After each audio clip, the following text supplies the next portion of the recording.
Oh man, things are kind of falling apart over here. Yes, I have seen bits and pieces in the news. General mayhem. Yeah, that's kind of what it's feeling like at the moment. Kind of man, I don't know in this moment what the correct way to respond to it or handle it really is. Today, especially, I guess where I am, not necessarily where you are. We're doing supposed to be like kind of a social media and content creation blackout. So it feels like a little weird even being here doing the show right now, you know? Ah, okay. I wasn't aware of that.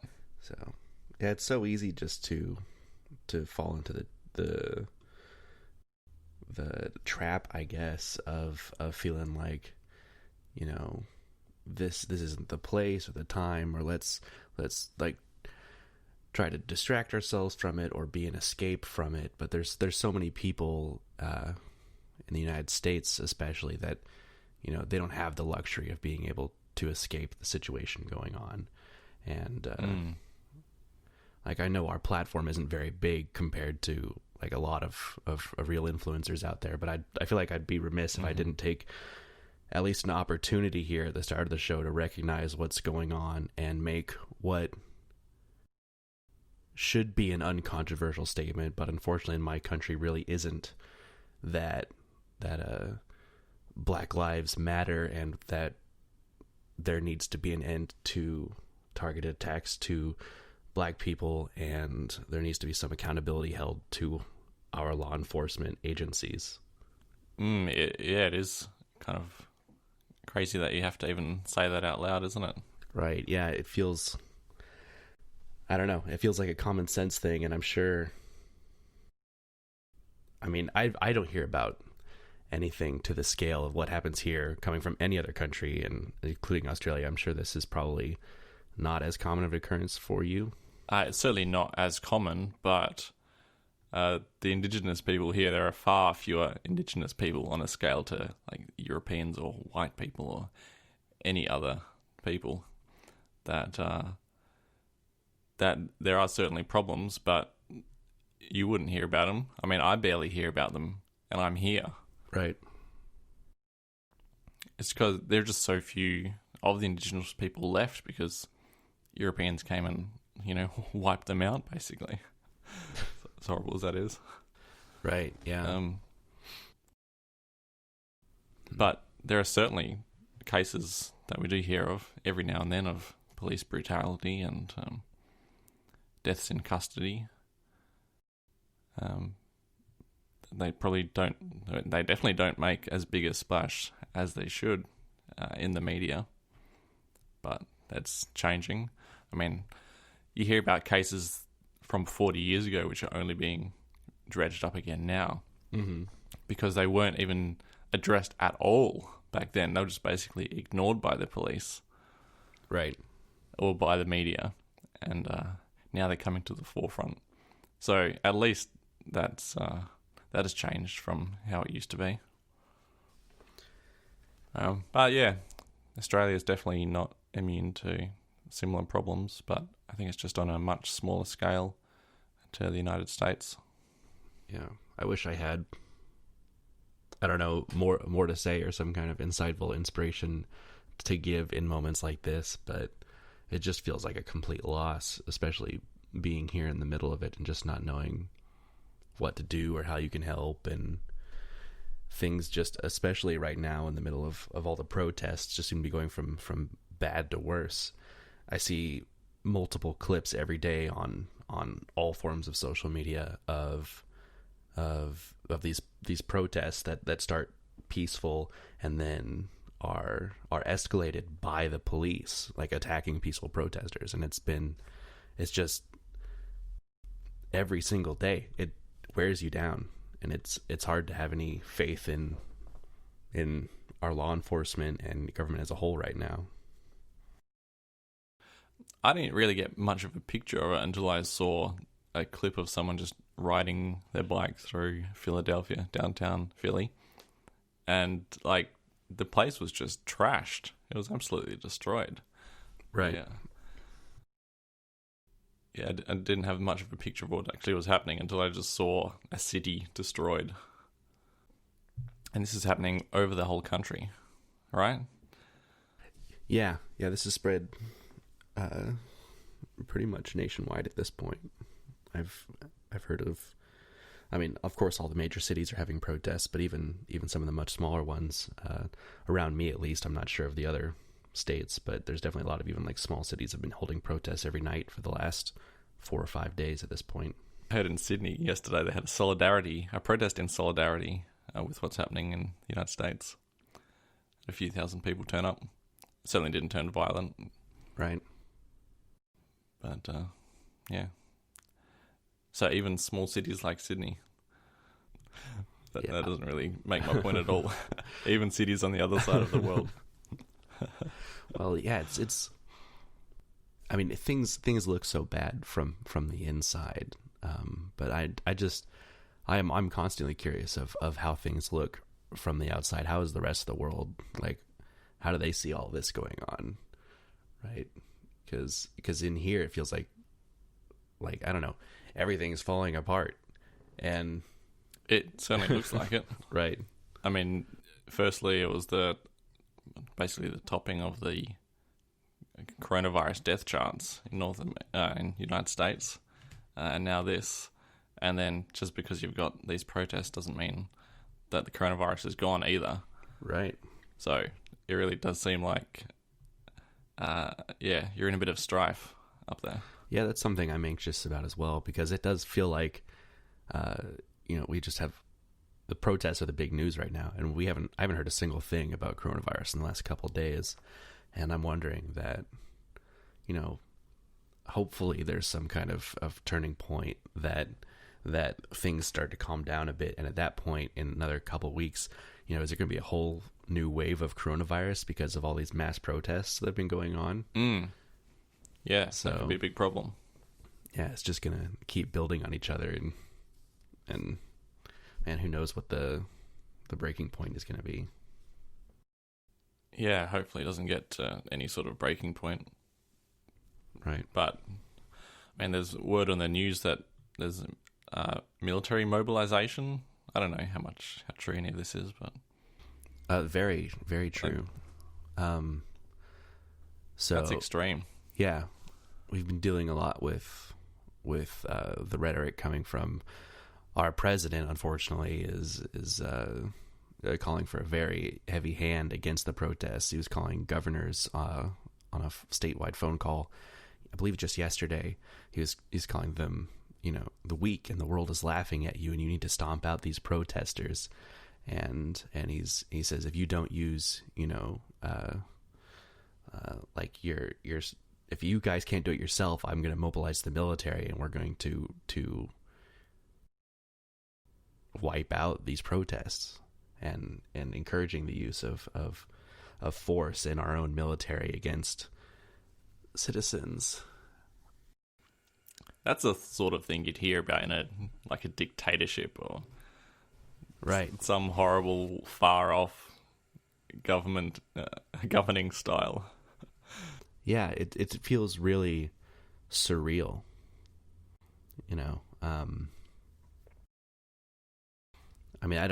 I don't know how much of it, hopefully none of it, but is enforceable and enactable. But the fact that we've had military be mobilized already to these major cities, and there hasn't been any major fights yet that resulted in a lot of casualties. There has been a handful of people already that have died protesting. Oh, really? Yeah, but it just takes, man, I don't know, one city to really erupt into chaos, and then who knows what happens after that. We go into a military state or martial law, or I don't know. It's hard to say what's going to happen next. The rubber bullets that seem to be used fairly freely and frequently. Yeah. Hopefully that never evolves into real bullets. Right. Yeah. Rubber bullets, tear gas, a lot of the common crowd control measures. The problem that I've been seeing a lot is that, first of all, they're being used in situations they shouldn't be, against people peacefully protesting, but then also, whether or not their use is justified, they're then being used incorrectly. Like rubber bullets are being shot at people's heads, at very close range, close enough that it's, still effectively fatal. So I don't know.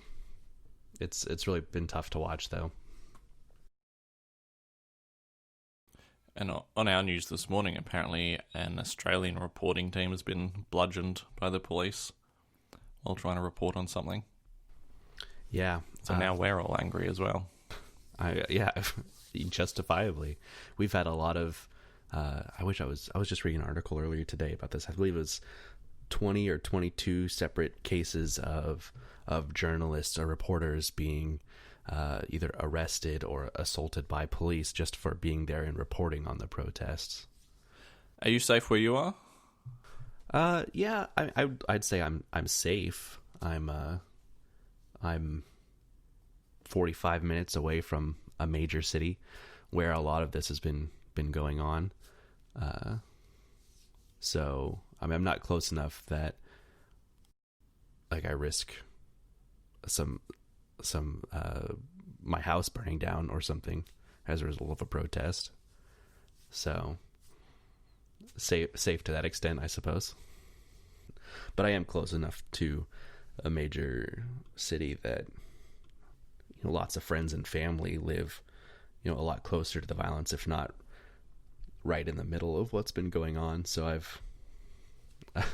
I luckily haven't heard anything happen to anyone I know, but I've been getting a lot of like photos and reports kind of from the inside, people who are on the front lines of the protests, tweeting about what's going on and how they need support and people to come out and help them and things like that. You're not racing in there though? No, I haven't. I haven't actively participated in any protests at this moment. And is that something you'd even consider doing? I mean, the peaceful part of the protest. Sure, yeah. Peacefully protesting is definitely something I'd consider. The problem is that how quickly people get arrested just for protesting, or how quickly you're tear gas or anything else. And I'm in a situation where I've got a family to think of, and there's tons of people. Again, this is still coming from a privileged point where I can have the option not to be involved in this, and there's people who, black people who get pulled over and have to be involved in interacting with the police in that way. But as much as I would like to and feel really emotionally invested right now in everything that's going on, for the sake of my kids, I don't want to end up spending 2 days in jail because I got picked up with a group of protesters. Right. So the situations can devolve so quickly as well. Right. 1 minute you're standing there with a placard, the next minute you're blind because a rubber bullet hit you in the eye. Yeah, exactly. And yeah, you just had LASIK. Yeah, how am I gonna use Apple Glass if I've got shot in the eye? Yeah, the big questions. Right. So yeah, the people who are brave enough to be out there and raising their voices in a real way are nothing but extremely brave and more noble than I am to stand up for a cause like that and not be afraid of the consequences, because they know this is such an important cause. Remind me again, what's the major city that you're 45 minutes from? Is it Kansas? Kansas City, yeah. Yeah, okay. So, and Kansas City is one of the cities that another common trend among social media and some of the policing agencies recently has been the police will show up and they'll kneel down with the protesters and take photos hugging them, and just enough time for the newspapers and the news stations to get their pictures and videos of it happening, and then within 30, 45 minutes, cameras go off, and then suddenly, everyone's being tear gassed. And Oh, really? yeah, Because I have seen those hug with the protesters photos. yeah, So they tell a one-sided story, hey? it's very misleading. It's very much a PR stunt in almost all the cases I've seen. I think there's been a couple standout departments who have actually participated with the protesters and remained peaceful. But the thing I've seen the most is this is done completely as a photo op, and then immediately afterwards are aggressing on these protesters and escalating the situation to a point of violence. And certainly not going to go down well in terms of halting the protests. Like, the next day's protests are probably going to be even bigger than the day before. Right. It's going to escalate, that sort of behavior. Yeah, exactly. Yeah. And I think that's a big factor in why it's these protests have spread so far nationwide over the last few days. Because this most recent situation with George Floyd wasn't immediately addressed, and the officers involved weren't immediately arrested, and then there was a couple protests about that immediately, but then at those protesters were attacked by police, and then there was more protests around the country about not only George Floyd at that point, but the fact that at a protest for police brutality, police were brutalizing people, and it's just exponential at this point. When you get to that scenario, you do need some solution top down, I think, but it doesn't really seem to be forthcoming. Right. It's the who watches the Watchmen question, right? So there definitely needs to be more accountability. There needs to be some watchdog agency that's actually concerned about the best interests of the people as a whole, because I'm not sure how things are set up in other countries. I assume better than ours, but in instances of wrongful deaths or just abuse, the police departments themselves are left to investigate themselves in those cases, and it's almost 100% of the time that I find they did nothing wrong. So someone besides themselves needs to be investigating these situations and holding people accountable. Yeah, I don't know exactly how it works, but I'm sure something like that does exist. I'm not sure. We have like royal inquests into big issues. I don't know if they specifically look at police issues, but it tends to be like the top investigative body. Right. Led by the Queen herself. Maybe that's what we need is the Queen to come.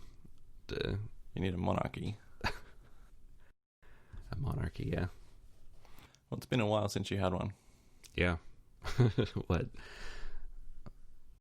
Yeah. King George, I think. Was he the king? That's me. Before you broke away? I believe that was his name. I'm really leaning on history class from 15 years ago. You're also leaning on like the most common name a king could have. George, Henry, right, or Charles.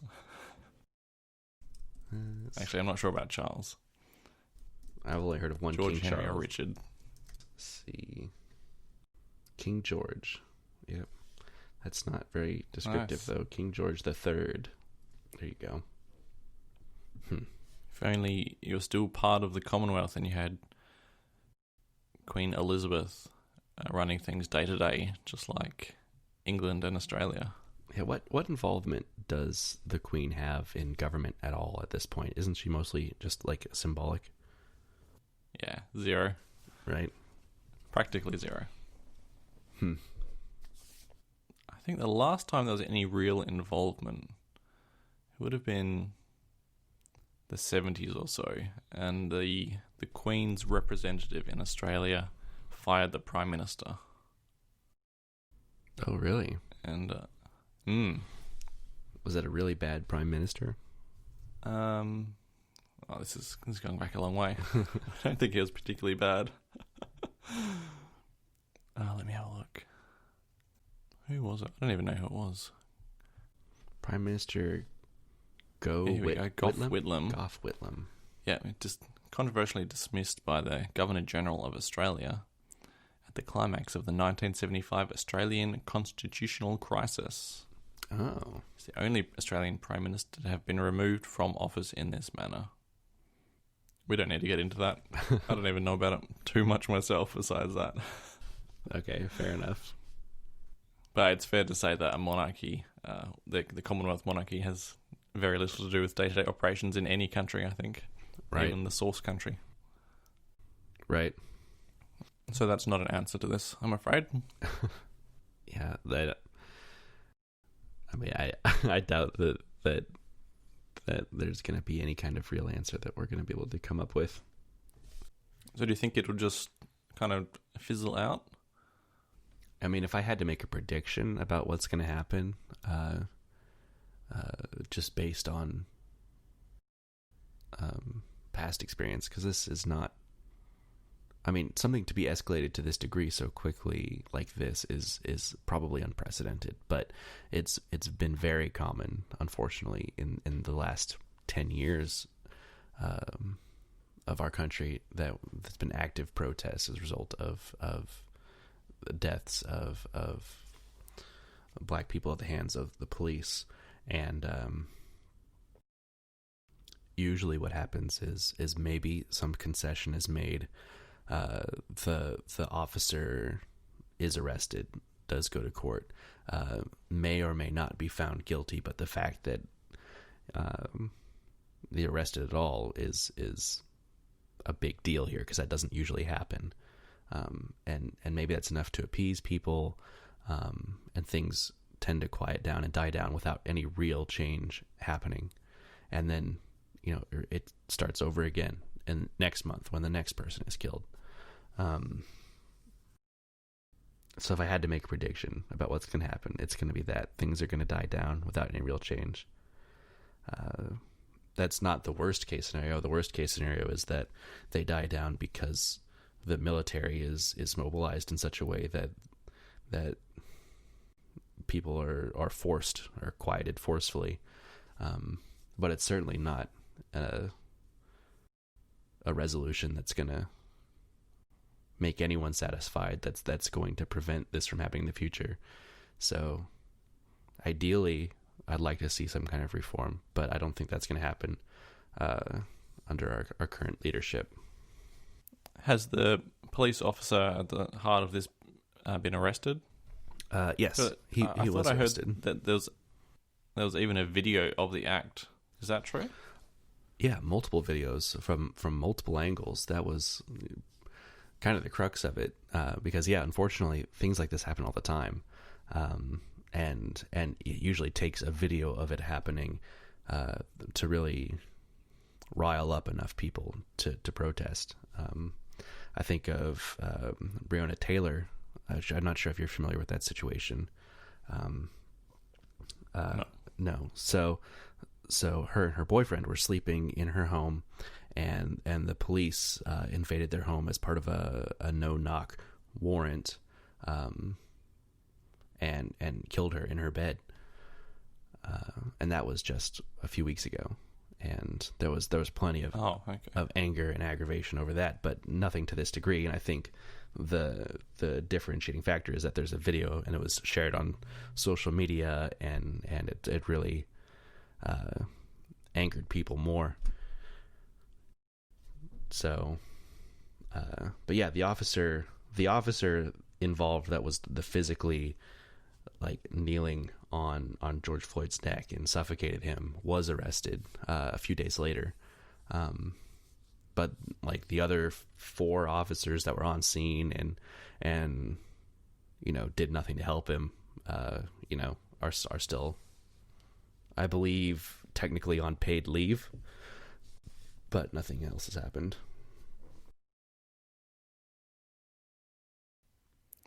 the whole era of like body cams and social media and everything is videoed, I think it's. Do you think it's going?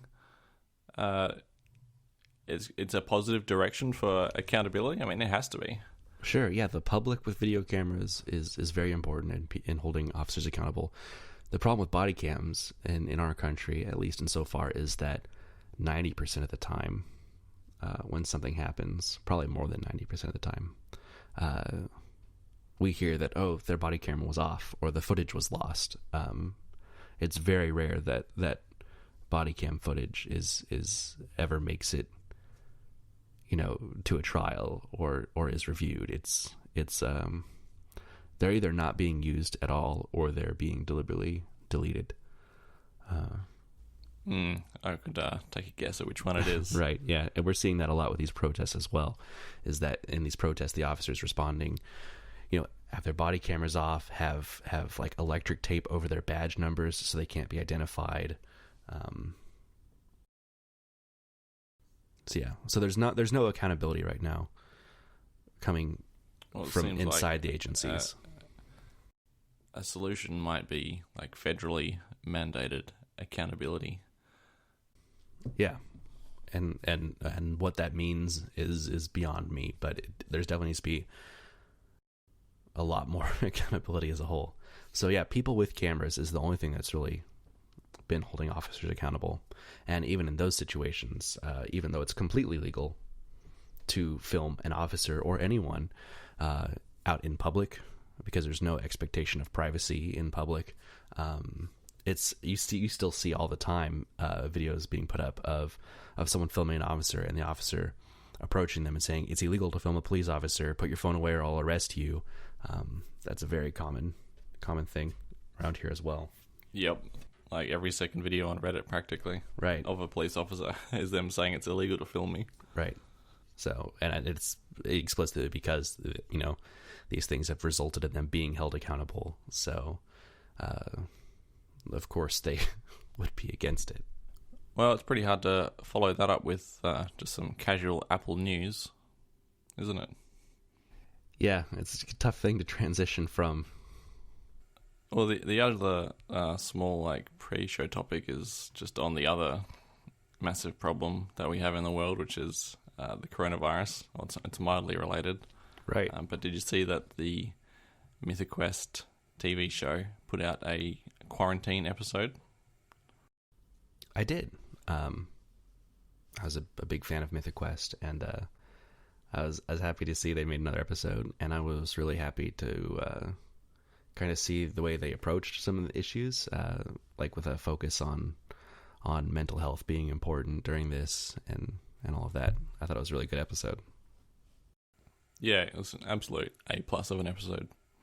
So they all seem to have filmed it themselves from iPhones, apparently, as well. Right, yeah. All the actors just used iPhones in their, what I assume was homes or apartments, but I don't know how much of that was, maybe they had some set they went to.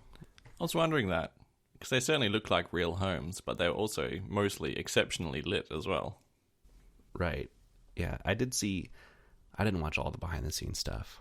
I did see some of the behind-the-scenes, talking about how, they had the one camera that was filming them, but they also had, other people, the crew kind of, video chatted in, kind of like a director watching them do their lines, but also I assume lighting crew giving them advice on things as well. So maybe it was a team effort, but just the one person per home. Yeah, they would have to have been advised on lighting, because my iPhone shots never look that good. Right. Yeah. My YouTube videos look like junk compared to these. So they were really good. It looked like, it was obviously 4K that it was recorded in. But if I hadn't been told that it was recorded on iPhones, I would have thought they had a proper, some sort of major professional camera setup recording them. Yeah, it's definitely a testament to the iPhone's cameras for them able to do something like that. I certainly didn't record them with the built-in webcam. although that's what they were supposed to be. Right, like on the MacBooks, right? Built-in webcam. Yeah. Yeah, certainly Definitely not recorded with that. I do wonder what the setup looked like. It would be hard as a one-person team not to use the front-facing camera on your iPhone, so you can be kind of, aligning the shot. But it would be in your best interest to record with the rear cameras, so I wonder how they achieved that. Maybe some sort of monitor? Or you know how you can plug your phone into your computer and see what the screen is seeing? You could set it up like that, maybe? Oh, yeah. Possibly. There has been a whole slew of turn your iPhone into your webcam type apps announced or released in the last month or two. Right. That seems like a natural progression for like continuity camera right now. Just for something Apple to integrate natively. Yeah, I really hope they do as well, because so far I've tried 2 of them. One of them didn't work at all, and the other one turned my computer into like a laggy, glitchy piece of junk, which I then had to, it didn't even uninstall properly when I trashed the app. Had to go searching, and I eventually found a solution on Twitter to find some weird plugin in some weird folder to delete. So I haven't had good luck with myself with the whole iPhone as a webcam. Huh. Maybe that is a long-term goal of Apple. That's why they haven't worried about updating webcams in so long, because they know in another year you're going to be able to use your iPhone instead. It's not a very Apple-y solution, though. I'd be surprised, honestly. Yeah. Yeah, there's not really a good way, even if there was an option to use your phone as a webcam, how are you going to set up your phone but be using your computer at the same time? And yeah, it'd be kind of a mess. The Apple bracket. Right. Only $199. Yeah, instead of and it only fits the iPhone 12. There you go. That sounds about right. So, or just instead of a webcam, there's just a lightning connector off the top of your MacBook that you plug your phone into, and it just sits on top of the screen.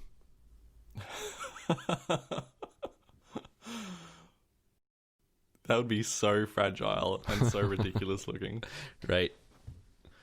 I feel so worried about the fragility of Apple's existing docks.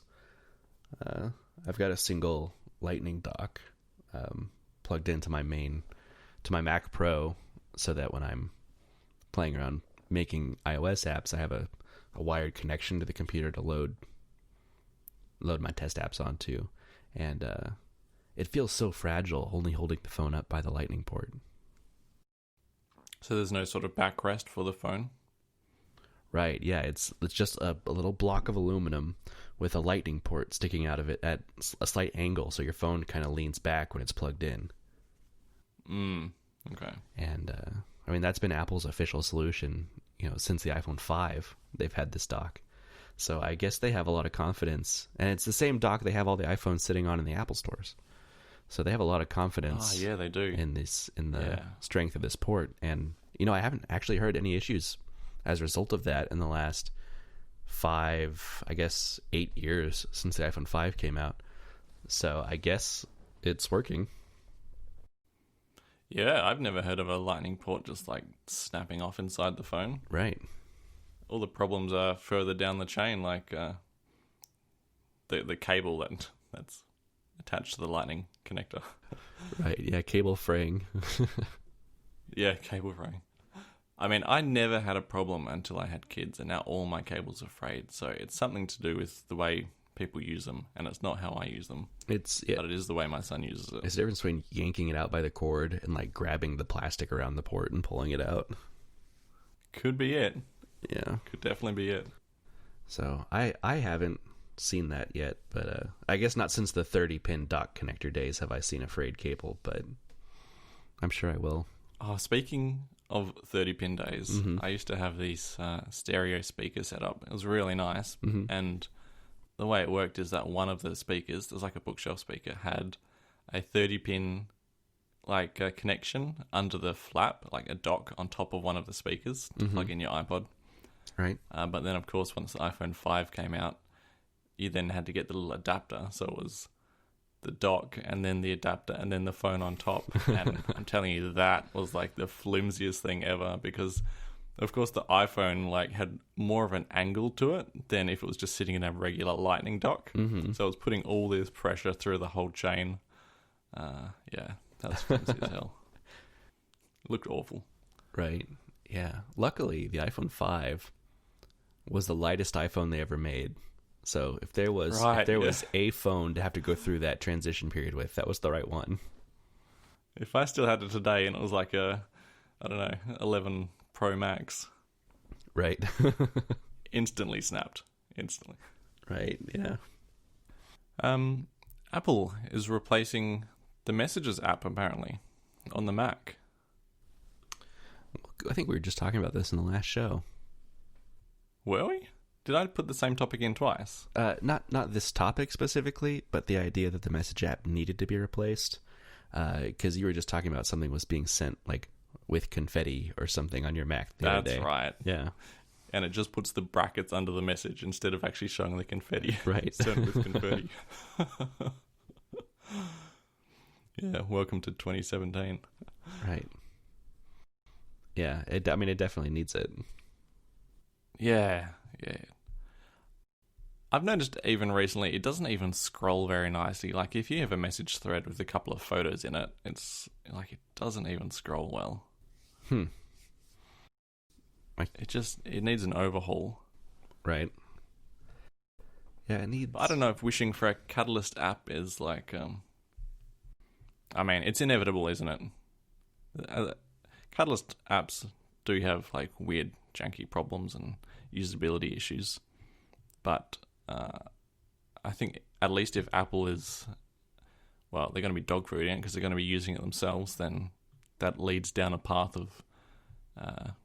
like polished Catalyst apps, maybe by right whatever the 2 versions of macOS is from now, 10.17. I wonder what all this will come with. Like obviously switching to Catalyst would solve the problems of sent with confetti in brackets or the screen effects or anything else. But I would imagine, or I would at least hope, that the whole like message app store would come over with it, so you could play messenger games or send stickers or whatever from your Mac, because if iMessage and it really was made to compete with Facebook Messenger and WhatsApp and all those, the actual desktop experience of iMessage versus something like Facebook Messenger it feels outdated. So hopefully they bring everything over with this. It feels very, very old-fashioned, doesn't it? Right. And can you still add like Jabber accounts into the Messages app on the Mac? I'm sitting here on my Mac. I can find out. Me too, actually. Preferences. It's not in the preferences for Messages anymore, but maybe in internet accounts. No, it seems to be gone. Maybe you can't do it. But the app hasn't changed a whole lot since... I mean, it has changed heaps, but layout and functionality-wise, it's just sending and receiving messages. And right.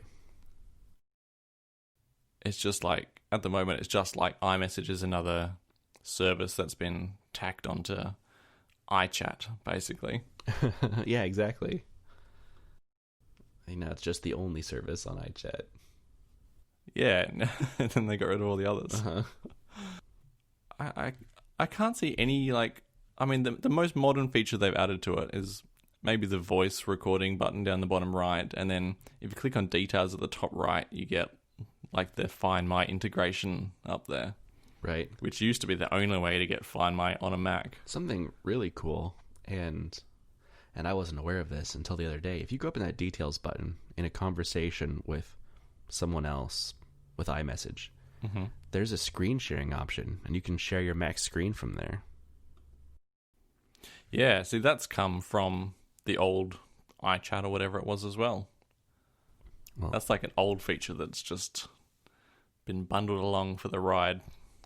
Doesn't really know what it's doing in 2020 messages app, but right, it is. Yeah, I mean, I guess I'm way late to the party then, but it was new news to me this week, so.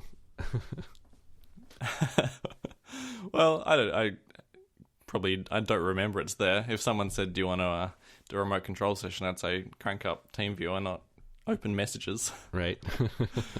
It's not my default. It's not my go-to. Right.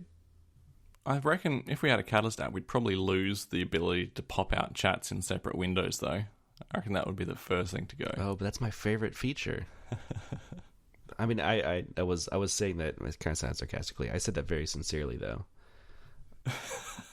I love that I can click on it and pull out chats, and then when you minimize it to the dock, you have just that contact's face down in the dock. And you can have a bunch of contacts, and then you can see on individual contact level if you have a notification from a specific person. What? I've never... Because you know what? I never use the minimize, the yellow traffic light button on macOS.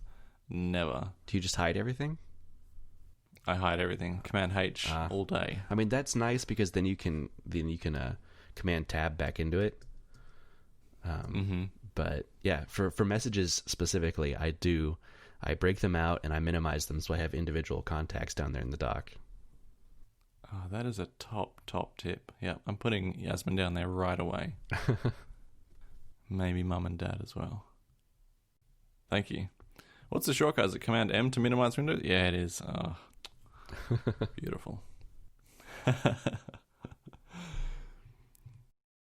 Man, even after I don't know how many years of using macOS, I'm still finding things all the time. I've learned so many new shortcuts recently. It's ridiculous. Oh, really? What's a good one you've learned recently? Do you have like at the bottom right of your dock next to the rubbish bin? Do you have like a downloads folder or a desktop folder that like pops out a fan when you click on it, or like a grid? Stacks? Yeah, I've got a download stack. Stacks. And I've got an application stack. Well, if you wanted to open the folder, instead of clicking on the stack and then clicking open in Finder, you can just Command Option click the icon and it just goes straight to Finder. Oh, wow. See, that's news to me. Right, nice. Nice. Command Shift A to go to application. That's an old one, right, but yeah. I've only just recently gotten to the habit. Yeah, and I keep my applications in a stack in the dock, so I usually don't need to jump into there. Okay. Let's see, what else have I picked up? None others are jumping to my head right now. I'll probably think of some more before the show's over, though. Sure. I'll let you know. Yeah. Not that I'm using keyboard shortcuts too much while we're talking. If I had to list my most commonly used shortcuts, it's, Command Shift 3 or 4 for screenshots. Oh, what about 5? That's my new favorite screenshot. Oh. I didn't even know. Is this new? I've never used Command Shift 5. Yep. I'm not sure if it was Catalina new or Mojave new. No screen recording. But you can... Yeah, you don't have to go to QuickTime, File, New Screen Recording anymore. Just Command Shift 5 and start recording the screen as a video. Nice. All right. Well, you're clearly more versed in Mac shortcuts than I am. So yeah, hopefully, if this does switch to Catalina or Catalyst, we can still break out messages. I don't know. Would that be a first for a Catalyst app? I mean, I guess maybe theoretically with iOS 13, Apple has added the ability to run multiple instances of the same app, so you theoretically could, port that functionality to Catalyst. Yeah. You would say that the iPad Catalyst, in quotes, has got pop-out windows before Mac did? Right. Oh, that's a bit weird. So, tell me you haven't jailbroken all your devices. I haven't jailbroken anything. Not since 2010? Yeah, I'm trying to think what my last jailbroken device would have been. iPhone 6, actually, so maybe 2014. iPhone 6, okay, yep. Yeah. I think that was about the point where I stopped.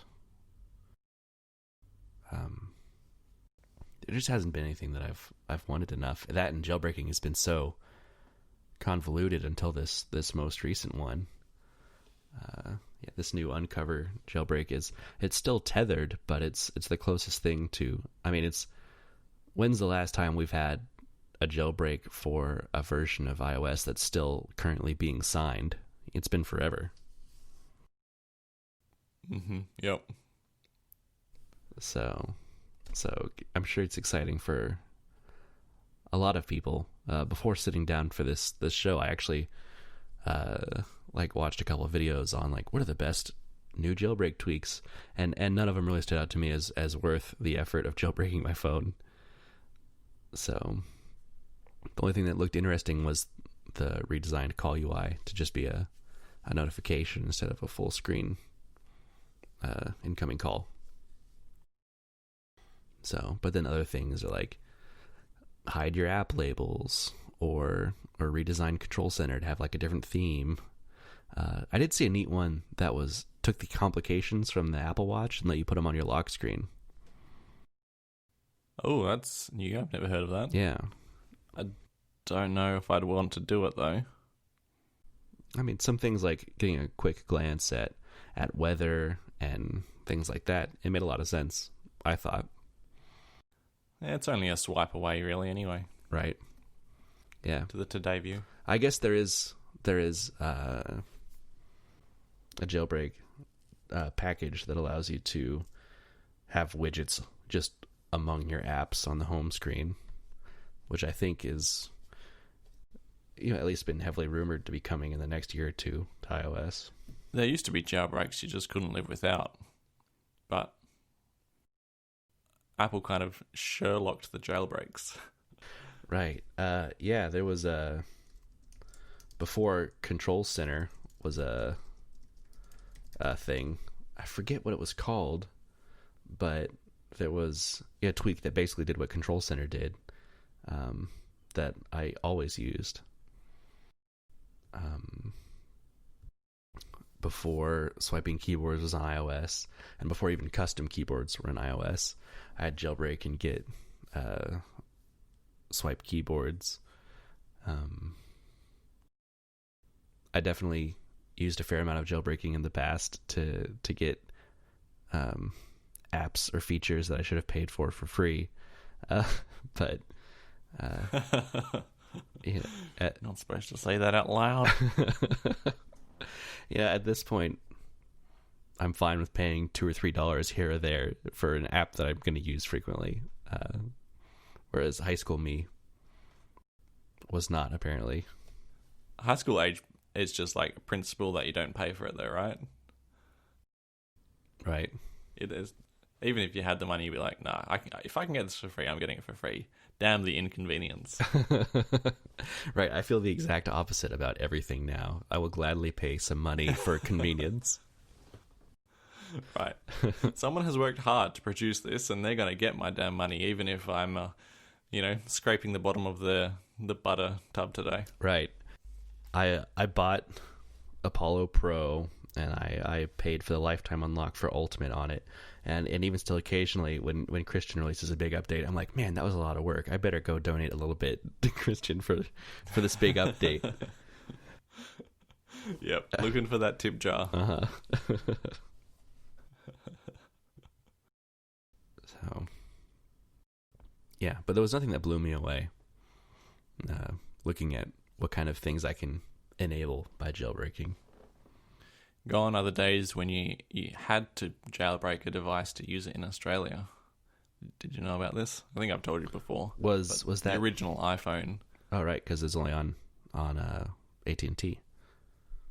Right, it had to be jailbroken to use it in Australia at all. How? And that was my first jailbreak. Oh, you had an original iPhone? I did it for my mum-in-law. Ah, wow. At the time. Well, not really mum-in-law, but my girlfriend's mum at the time. Yeah. So I guess my first jailbreak was around 2008. So a similar time frame. I was jailbreaking iPod Touches at the time. I definitely couldn't afford an iPhone back then. So, Not even a stolen one. I know how you are. you think I'm stealing iPhones? Well, you're stealing apps. Right. It's the natural progression, right? What was that old commercial? There was a pirating commercial in like the late 90s, early 2000s. It was you wouldn't download a car, so why would you download a song, right?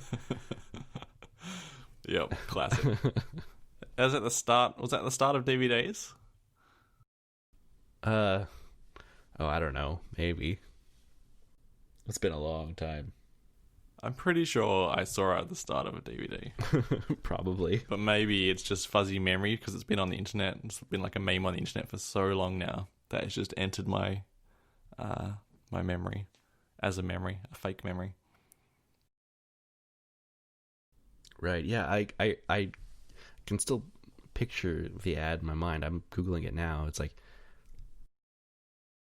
but I don't remember in what context I ever saw it. It's someone sitting in like a darkish room. It's like a kind of green color cast to it, right? Right, yeah. And then there's like a big graphic, like the download all in cyber caps in a box. That's my memory. And then they click download. I guess. there's No? I'm rewatching it now. But yeah, there's like a part of that ad that is that, but it's longer than I remember it being. Downloading pirated films is stealing. But yeah, there's a big green download button that she clicks. Yeah. Oh, and then she hits the cancel button and walks away. Piracy is a crime. How to Change a Heart. Here we go. It's created by the MPAA and appeared on many commercial DVDs internationally and in the States from 2004 to 2007. There you go.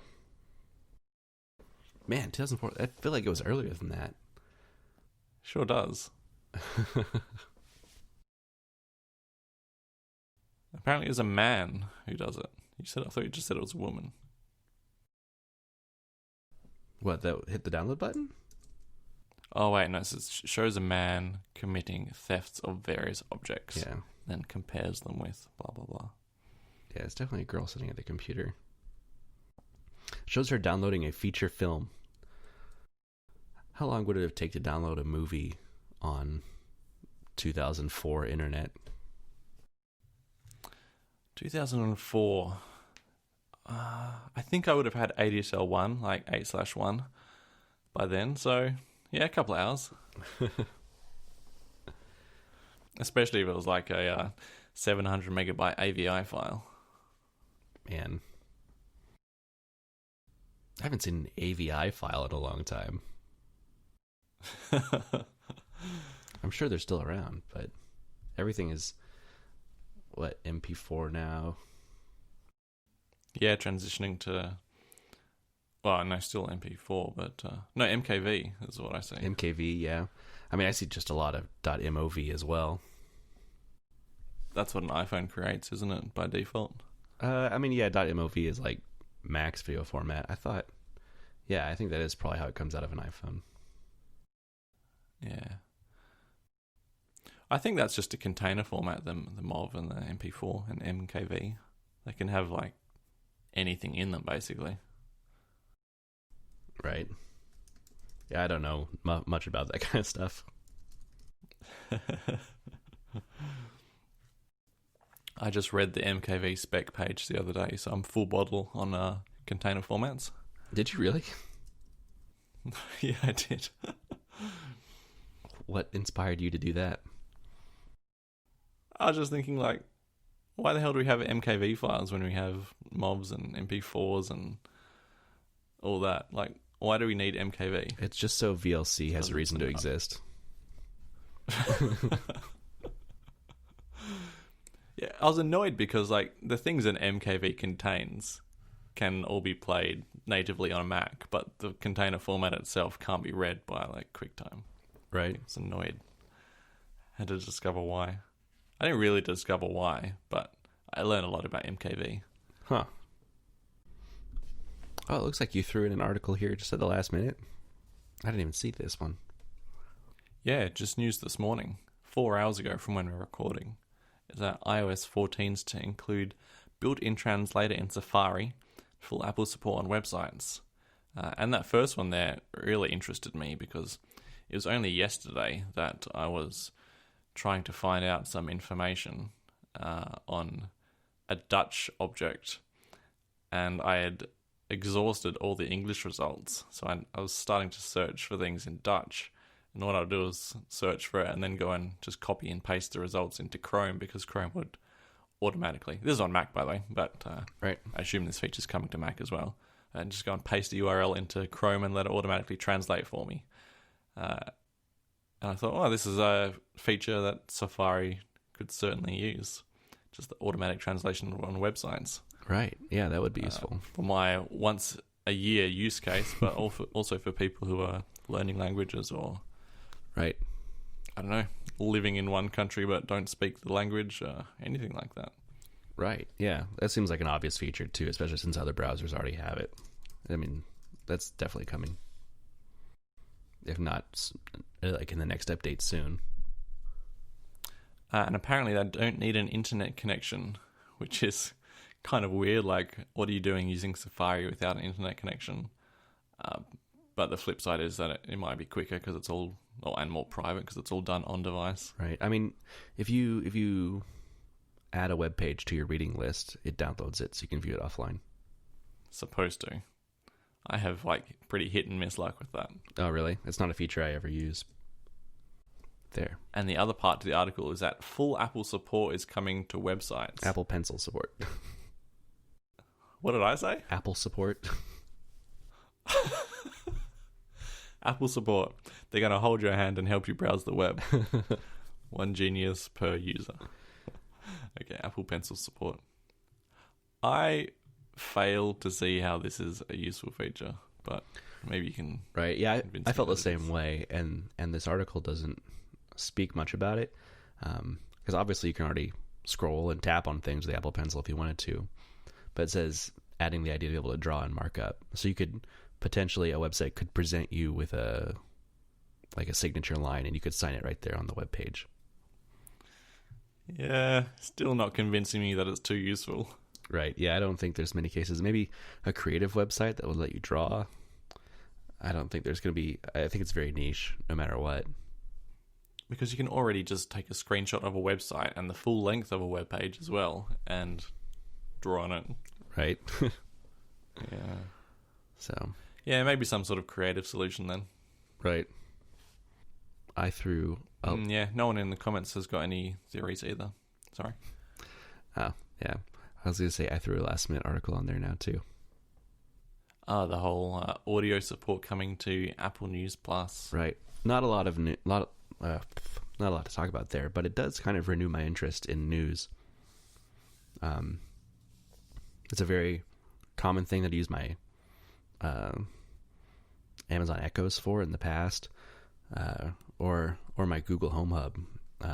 I'd ask for, just give me a summary of the news, and they're really good at aggregating headlines and giving you like the day's news.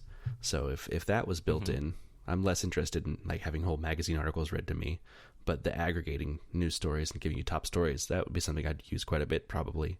And I don't know, depending on how it's done and how many features there are, might be enough to get me to check out News Plus again. So tell me again, how would it deliver it to you? So it would, because you can already get like a news bulletin out of your phone or whatever. How is it different being in the news app? Well, I guess I don't know what you mean by news bulletin. I have a home hub in my bathroom, and I say, give me a flash briefing or give me the news, and it actually plays some videos. It's like some videos of whatever's new in the news. But at the time when I was using my Echo, it would just read me the headlines, or really it would like have some NPR people read the headlines. But is that something Siri already does? Because maybe I've just never tried. Yeah, for sure. Yep, you can do it on HomePod or iPhone. Oh man, I doubt the Mac can do it, but maybe. You never know. Just say, yeah, yo Siri, play me the news, and you'll get like a 3-4 minute bulletin. wow. Okay, well then I don't know what this is. This article says Apple is planning to offer a recap of today's top stories based on the wording found in the update. It says listen to a quick recap of today's top stories. So I don't know what they're adding. Maybe it's just moving this feature, because currently it plays with the stock podcasts app, which doesn't make a lot of sense because it's not actually playing a podcast. I've looked into this because I wanted to get the audio into a different app. Right. But it doesn't exist as like a podcast channel or station or whatever you call them. So maybe they're just moving an existing feature to somewhere that makes a bit more sense, and to give someone another reason to go into the news app. Right. Which they desperately need more reasons. Right. Okay, well then maybe this isn't as So big of news as I thought it was. Apparently Siri got a Yo Siri command from that last sentence of mine.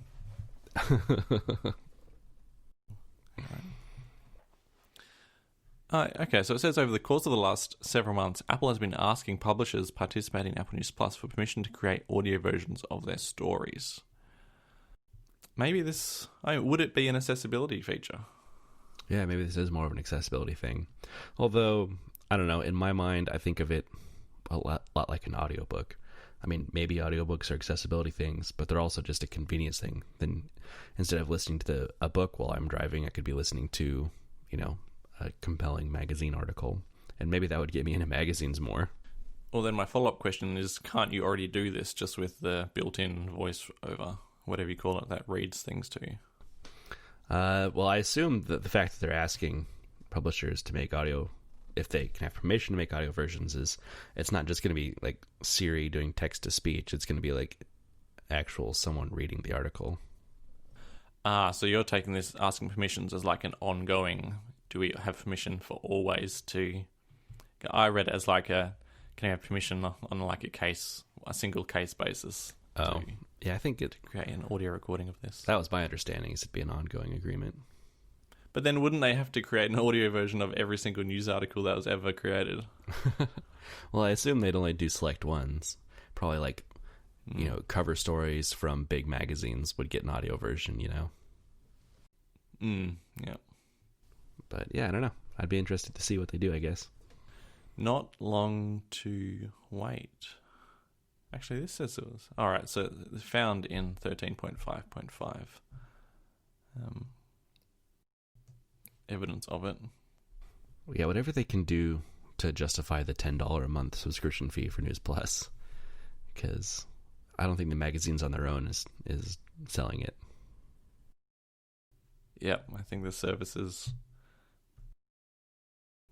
not doing well. Right. Yeah. I haven't heard a single thing about News Plus, since it came out. So. Nope. Me either. Until today. Right.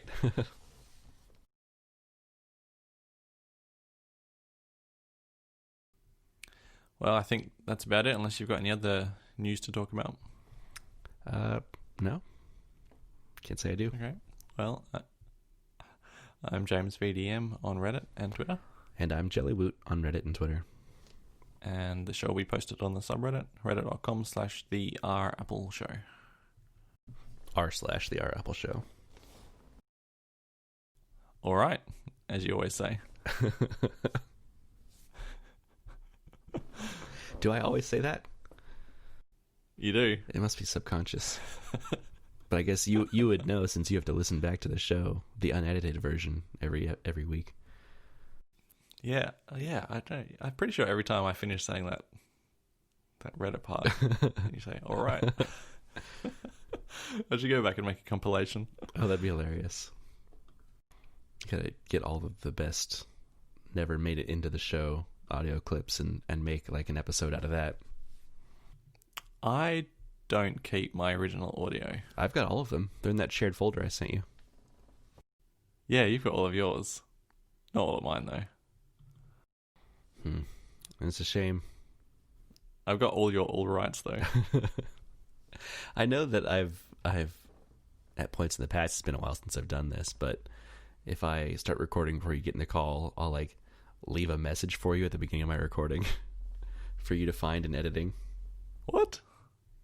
It's been a while, like maybe even a year since then. You've commented on it when I've done it, so I know you've heard it. Okay. I don't remember it. Now you got to go back and listen to 60 episodes worth of recordings to find them all. It should be pretty quick though, since you've got them all in a nice folder for me. Did you see the tool that Guy just released recently that lets you convert podcasts into like a video format so you could have podcasts on a YouTube channel as well? I did see that, but that feature's already built into Ferrite. So oh, is it really? I don't see a need for it. Yeah. Okay. I'm kind of still my whole podcast editing setup is a little bit up in the air at the moment because Ferrite is still definitely the best thing to do it in, right? Mm-hmm. But the only iOS device I've got to do it on is my phone. Oh, very tiny SE as well. Very tiny. With a broken screen. With a broken screen. Yet to cut me. So the last show I edited in Logic. Right. And yeah, it was just harder. It's just because I don't know Logic as well. And it's certainly not as user-friendly as Ferrite. And Logic is not built for purpose, whereas Ferrite is. Right. So I have been looking to see if there's any sort of equivalent of Ferrite on the Mac. And the closest thing I found is a thing called Descript, but it's also not quite the same. It has more features in terms of it'll actually it lets you edit the text, like what's it called? It'll transcribe your audio to text, and then you can edit the audio by editing the text, which is just amazing that exists. Oh, that is very cool. But the actual audio manipulation part of Descript is a bit lacking, like compression, normalization, all that. Imagine if the creators of Ferrite made the APK publicly downloadable, or the repo, and you downloaded it and you built it in Xcode, and you just used Ferrite in the iPad emulator on your Mac. That sounds interesting. It probably defeats the purpose a little bit to be using Ferrite if you don't get the touchscreen aspect of it. Maybe. Yeah. I have asked the developer before if they're going to make a Mac version, and the answer was no at the time, but this was, I think, after the first announcement of Catalyst, so it's going back a ways. Yeah. I mean, I don't want to say it's as easy as clicking a button, but if they wanted just literally to have the iPad app on the Mac, it could theoretically be spun up. Probably wouldn't be a great experience, but... Well, he's got all like the keyboard shortcuts and everything working on the iPad, so nice. It might actually work quite well on the Mac in the iOS simulator. Could try it out. Yeah, I don't see a lot that's... Like, I'm trying to look up alternatives, but there's not a lot that's like podcast focused in the same way. It's just general audio mixing and editing software. Guess you just have to go back to an iPad.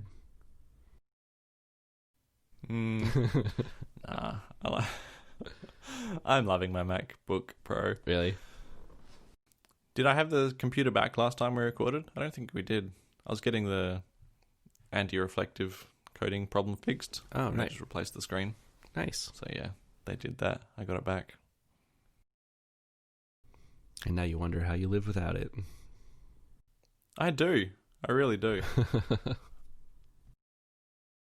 Huh.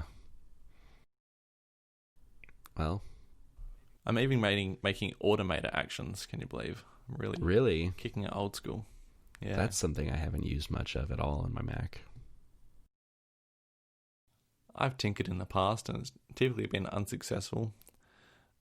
Partly because Apple hasn't like updated Automator in like a decade. Right. Did you ever play the game HQ? Doesn't ring a bell. Maybe it's just a US thing. It's an app for your iPhone. It's a trivia game show, and it's hosted live like twice a day. And everyone with the app tunes in at specific times, and there's a handful of trivia questions you have to answer. And there's like a $5,000 prize for each game. And whoever can answer all those trivia questions split the prize money. And it's really hard. Like I've only ever won a couple games, and I haven't played it in the last couple of years very much, but I was playing it religiously for a couple of years as well. But anyway, I wanted to make a bot that would play it, and it kind of worked. It was really hacky workaround to get it to work though. I had to plug my iPhone into my Mac, and I had the screen mirroring showing up on my Mac, and then I had a screen grab ready to go, and every time a new question would pop up at the screen, you've got like 10 seconds to answer a question. And it gives you the question and 3 potential answers to choose from. So the question would pop up, I do a screen grab, and then I had Automator run, and when I ran a screen grab, it automatically run this script that I wrote that would take that screen grab and put it into like Google's vision algorithm to get all the text of the question out of the screen grab, and then it would Google the question and see how often each of the 3 answers showed up in the search results, and it'd give me like a confidence level for each of the answers. Oh, wow. And this worked? It worked okay. Like 10 out of 12 questions I could usually get at the start. Wow. But I'm sure I wasn't the only person who came up with something like this. And as the game progressed, they started making the questions really hard to Google. Yeah. And that's a logical progression, isn't it? Right. So it got to the point where it was like effectively only getting a couple right. But it was a cool experiment. That's basically the only time I ever used Automator. I've got some sad news for you. What? As of February this year, HQ Trivia app is shutting down and laying off its 25 employees. That can't be true. I just Googled HQ Trivia. The top story is HQ is back less than 2 months after the app was shut down. I was going to say, I still get notifications on my phone every day that a game is starting, so I know they're still... Damn it. Old news. That's interesting that it went out of business, though. I mean, I just don't understand how I mean, they'd run ads, like, after a handful of questions, but, like, I don't know how you manage to give away tens of thousands of dollars a day. Yeah. But apparently they're making it work. Yeah, okay. Yep, sure is. So, my Automator action is it's basically a preset FFmpeg shell script. So Automator takes a file from Finder, and then it just runs a FFmpeg command on it to do like a preset action that I often do on files. Huh. Problem stemming from having a phone that can record 4K but can't encode H.265. Nice. But I assume it has no problem playing back H.265 files. Oh, no issue at all. Okay. Nice. So, man, you're so overdue for a phone upgrade this year. Yeah. We'll wait and see what comes. Yeah.